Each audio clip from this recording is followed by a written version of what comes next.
Hi all friends, welcome to MTM political talk. തദ്ദേശ സ്വയംഭരണ സ്ഥാപനങ്ങളിലേക്ക് നടന്ന തെരഞ്ഞെടുപ്പിൽ സമഗ്രാധിപത്യം നേടിയിരിക്കുകയാണ് UDF. സമഗ്രാധിപത്യം എന്ന് തന്നെ പറയണം. കാരണം പഞ്ചായത്തിലേക്കും ബ്ലോക്ക് പഞ്ചായത്തിലേക്കും ജില്ലാ പഞ്ചായത്തിലേക്കും മുനിസിപ്പാലിറ്റിയിലേക്കും കോർപ്പറേഷനിലേക്കും എല്ലാം സമഗ്രാധിപത്യമാണ് UDF കരസ്ഥമാക്കിയിരിക്കുന്നത്. എല്ലാ ജനമനസ്സുകളും UDFന് അനുകൂലമാണ് എന്ന് തന്നെയാണ് ഇതിൽ നിന്ന് നമുക്ക് മനസ്സിലാക്കാനുള്ളത്. എക്കാലത്തും LDFനൊപ്പം നിന്ന ഇടതുപക്ഷത്തിനൊപ്പം നിന്ന കോട്ടകളാണ് കൊല്ലം വരെ പിടിച്ചടക്കി എന്നുള്ളത് വലിയ ഒരു ചരിത്ര സംഭവം തന്നെയാണ്. ഇവിടെ നമ്മൾ വളരെ ഗൗരവമായി തന്നെ ഈ വിഷയം ചർച്ച ചെയ്യേണ്ടതുണ്ട്, കാണേണ്ടതുണ്ട്. UDFന്റെ സമഗ്രാധിപത്യം എന്ന് പറഞ്ഞാൽ സമഗ്രാധിപത്യമാണ്. എന്റെ തൊട്ട പഞ്ചായത്തായ ഏകദേശം 45 വർഷം എന്ന് പറഞ്ഞാൽ പഞ്ചായത്ത് ഭരണം തുടങ്ങിയ കാലം മുതൽ LDFന്റെ കൂടെ നിന്നിരുന്ന പഞ്ചായത്ത് വരെ ഇപ്പോൾ UDF തിരിച്ചു പിടിച്ചിരിക്കുകയാണ്. ഇത് ഒരു സമഗ്ര ആധിപത്യമാണ്. സമഗ്രാധിപത്യം എന്ന് പറഞ്ഞാൽ സമഗ്രാധിപത്യമാണ്. ഈ സമഗ്രാധിപത്യം ഒരു 5 മാസം കൂടി ജനമനസ്സുകൾ ഈ നില തുടർന്നാൽ UDFന് വൻ വിജയം നിയമസഭയിലേക്ക് കരസ്ഥമാക്കാൻ സാധിക്കും എന്നുള്ളതിൽ ഒരു തർക്കവുമില്ല.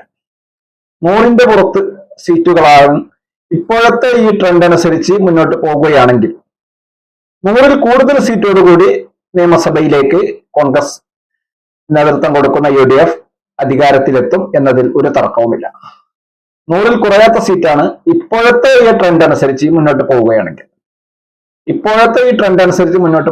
100ൽ കുറയാത്ത സീറ്റ് തന്നെയാണ് നിയമസഭയിലേക്ക് ലഭിക്കുക എന്നത് ഒരു തർക്കവുമില്ലാത്ത കാര്യമാണ്. കാരണം അത്രയും വലിയ സമഗ്രാധിപത്യം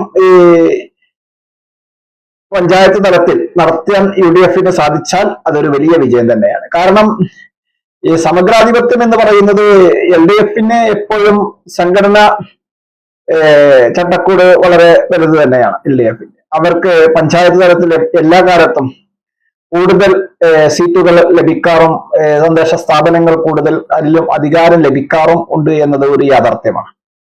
എന്നാൽ ആ യാഥാർത്ഥ്യത്തെയാണ് ഇപ്രാവശ്യം പൊളിച്ചെഴുതിയിരിക്കുന്നത്. ആ സംവിധാനത്തെയാണ് UDF ചോദ്യം ചെയ്തിരിക്കുന്നത്. അപ്പോൾ UDFന്റെ സമഗ്രാധിപത്യം എന്ന് പറയുന്നതിൽ തെറ്റില്ല.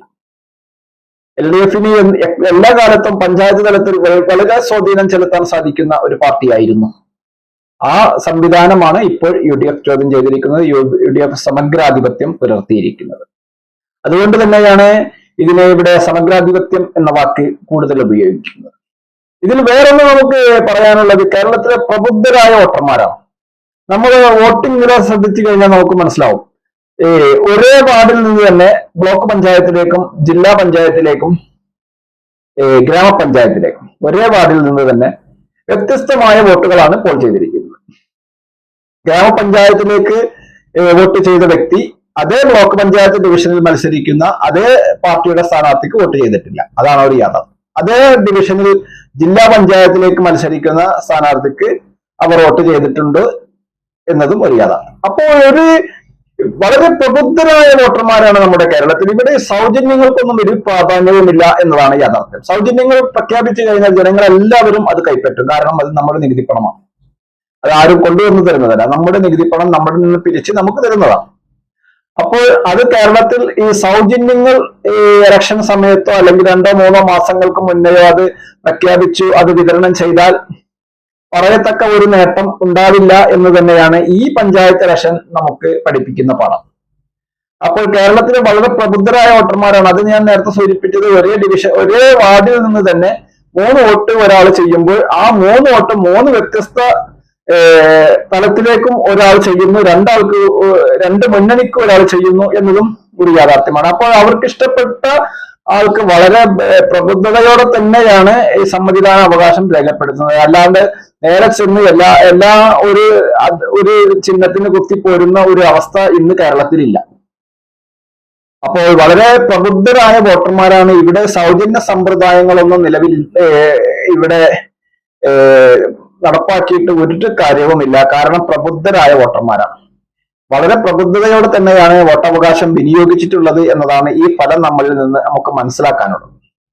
ബ്ലോക്ക് പഞ്ചായത്തിലേക്കും ഗ്രാമപഞ്ചായത്തിലേക്കും ജില്ലാ ഡിവിഷനിലേക്കും ഒരാൾ തന്നെ വ്യത്യസ്ത അദ്ദേഹത്തിന് ഇഷ്ടപ്പെട്ട പാർട്ടികൾക്കോ വ്യക്തികൾക്കോ വോട്ടുകൾ കൊടുക്കുന്നു എന്നത് തന്നെയാണ് ഇതിന്റെ യാഥാർത്ഥ്യം. അതല്ലാതെ നേരെ ചെന്ന് കേബിന്റെ ഉള്ളിൽ കയറി മൂന്നിനും ഓരോ കുത്തുകുത്തി പോരുന്ന അവസ്ഥയല്ല കേരളത്തിലുള്ളത്. അപ്പോൾ അതുകൊണ്ട് തന്നെ ഇവിടെ സൗജന്യ പ്രഖ്യാപനങ്ങൾക്കൊന്നും വലിയ പ്രാധാന്യം ഇല്ല എന്ന് തന്നെയാണ് ഈ ഇതിൽ നിന്നൊക്കെ നമുക്ക് മനസ്സിലാക്കാനുള്ളത്. വളരെ ന്യൂസും ചാനൽ ചർച്ചകളും പത്ര വായനയും ഒക്കെ വളരെ മുന്നിൽ നിൽക്കുന്ന ഒരു സംസ്ഥാനമാണ് നമ്മുടെ. അപ്പോൾ നമ്മുടെ സംസ്ഥാനത്ത് ജനങ്ങളെ കബളിപ്പിച്ച് ഒരു പാർട്ടിക്കും മുന്നോട്ട് പോകുവാനും സാധ്യമല്ല. അവരുടെ അവസരമാണ് സമ്മതിദാനാവകാശം. ഈ സമ്മതിദാനാവകാശം അവർ കൃത്യമായി വിനിയോഗിക്കുന്ന കേരളത്തിലെ പ്രബുദ്ധരായ ജനങ്ങൾ, അത് നമുക്ക് അഭിമാനിക്കാവുന്ന പ്രശ്നമാണ്. അതിന്റെ ഉദാഹരണമാണ് ഞാൻ നേരത്തെ ഇവിടെ സൂചിപ്പിച്ചത്. ഒരു വാർഡിൽ നിന്ന് തന്നെ 3 വോട്ടുകൾ വ്യത്യസ്തമായ രീതിയിൽ ഒരാൾ ചെയ്യുന്നു എന്നത് അതിന്റെ ഏറ്റവും വലിയ പ്രബുദ്ധതയുടെ ഏറ്റവും വലിയ ഉദാഹരണമാണ്. അപ്പോൾ UDF-ന്റെ ഈ സമഗ്രാധിപത്യം ആണ് ഇവിടെ UDF-ന് നേടാൻ കഴിഞ്ഞത്. അത് ഒരു സമഗ്രാധിപത്യം തന്നെയാണ്. ഈ സമഗ്രാധിപത്യം പ്രബുദ്ധരായ വോട്ടർമാർ അവരുടെ വോട്ടുകൾ കൃത്യമായി വിനിയോഗിച്ചു എന്നുള്ളതിനും ഒരു തെളിവാണ്. ഇവിടെ കേരളത്തെ സംബന്ധിച്ചിടത്തോളം ഇവിടെ സൗജന്യ വാഗ്ദാനങ്ങളോ സൗജന്യങ്ങളോ ഒന്നും ആരും വിലവെക്കുന്നതല്ല. കാരണം അതെല്ലാം ജനങ്ങൾ നേടിയെടുക്കും എന്നല്ലാതെ അതിനുവേണ്ടി സമ്മതിദാനാവകാശം ആർക്കും പണയം വെക്കാൻ കേരളത്തിലെ പ്രബുദ്ധരായ ഒരു വോട്ടറും തയ്യാറല്ല എന്നത് തന്നെയാണ് നമ്മുടെ ഇപ്പോഴത്തെ ഫലങ്ങളിൽ നിന്ന് നമുക്ക് മനസ്സിലാക്കാനുള്ളത്. ഈ സമഗ്രാധിപത്യം ഈ നിലയിൽ മുന്നോട്ട് പോവുകയാണെങ്കിൽ ഒരു 5 മാസത്തിന് ശേഷം നടക്കുന്ന നിയമസഭാ തെരഞ്ഞെടുപ്പിലേക്ക് ഈ നിലയിലാണ് തന്നെയാണ് മുന്നോട്ട് പോകുന്നതെങ്കിൽ, ജനമനസ്സ് ഈ നിലയിൽ തന്നെയാണ് ഒപ്പം നിൽക്കുന്നതെങ്കിൽ 100ന്റെ പുറത്ത് സീറ്റ് UDF നേടും എന്നതിലും ഒരു തർക്കവുമില്ല. 100 കുറയാത്ത സീറ്റ് UDF-ന് സ്വന്തമാക്കാനും സാധിക്കും. ഇത് തന്നെയാണ് നമുക്ക് ഈ ഇലക്ഷൻ റിസൾട്ടിൽ നിന്ന് നമുക്ക് മനസ്സിലാക്കുന്ന കാര്യം. അത് തന്നെയാണ് ഇവിടെ വിവരിച്ചത്. തീർച്ചയായും ഈ സമഗ്രാധിപത്യം ഈ ജനമനസ്സ് ഇതേമാതിരി തുടരുകയാണെങ്കിൽ 100ൽ കുറയാത്ത സീറ്റോട് കൂടി UDF നിയമസഭയിലേക്ക് അധികാരത്തിൽ എത്തും എന്ന് തന്നെയാണ് ഇതിൽ നിന്ന് നമുക്ക് മനസ്സിലാക്കാനുള്ളത്. തീർച്ചയായും ഈ വീഡിയോ മുഴുവനായും വീക്ഷിച്ച താങ്കൾക്ക് നന്ദി. താങ്കൾ ഈ ചാനൽ ഇതുവരെ സബ്സ്ക്രൈബ് ചെയ്തില്ലെങ്കിൽ സബ്സ്ക്രൈബ് ചെയ്യുവാനും അഭിപ്രായ നിർദ്ദേശങ്ങൾ അതെന്താണെങ്കിലും കമന്റ് ബോക്സിൽ രേഖപ്പെടുത്തുവാനും ലൈക്ക് ചെയ്യാനും ഉറപ്പിക്കുവാനും അടുത്തൊരു വീഡിയോയുമായി വീണ്ടും കണ്ടുമുട്ടാം. നന്ദി, നമസ്കാരം.